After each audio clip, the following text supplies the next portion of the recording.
Okay, so they give us a formula, an explicit formula, and we're going to find the first 5 terms. And you can see, there's the formula, it has a factorial in it. Okay, so that'll be exciting. And we're to find the first 5 terms. Okay, so a sub 1 is going to equal 5 times 1 over 1 plus 2 factorial.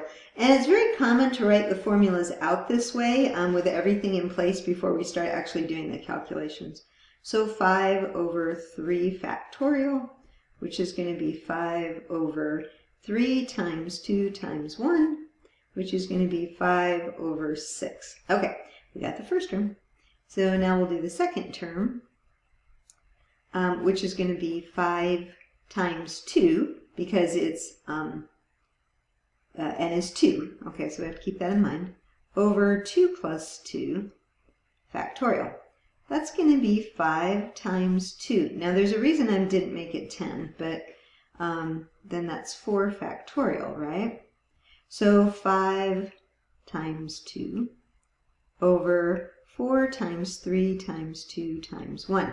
Now something really handy when you're doing these calculations is to cancel factors when you can. So those 2's cancel. That's going to make it easier for me to figure out this calculation.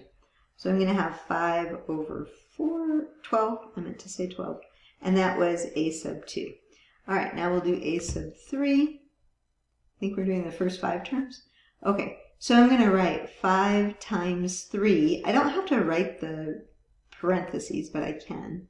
And that's going to be 3 plus 2 factorial, or 5 times 3 over 5 factorial.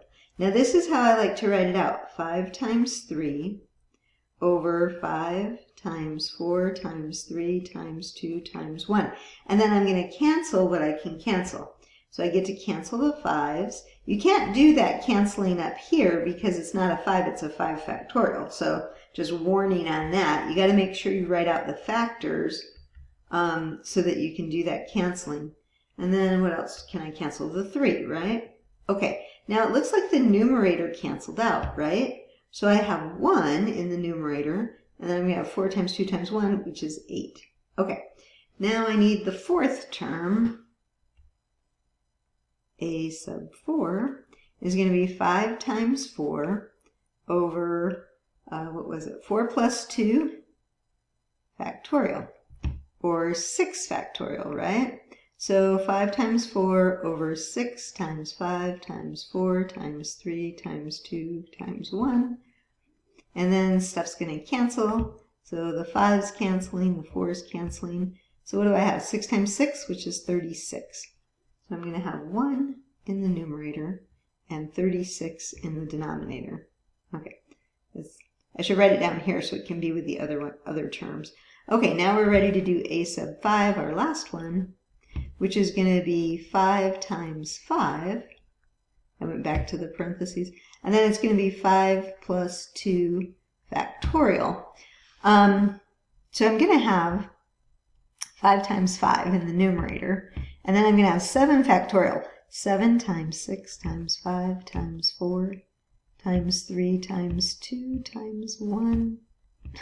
Okay, the 5's cancel. You can cancel those. Now, there's no other factor in the denominator that can cancel with 5. Like I don't have a 10 or something else. So I'm going to have a 5 in the numerator. And then it's a matter of figuring out the denominator. Well, it's 42 times 24 it looks like, which is kind of a fluke. But you could just go 7 times 6 times 4 times 3 times 2. And I get 1008. Now, I know that doesn't simplify because 5 won't go into 1008 when 5 is prime. Okay, so I want to write my sequence, the first 5 terms, 5 6, 5 twelfths, 1 8, 1 30 over 36. We do always reduce these if we can, and these are all reduced. So, okay, 5 over 1008. And that's what we would get for the first 5 terms.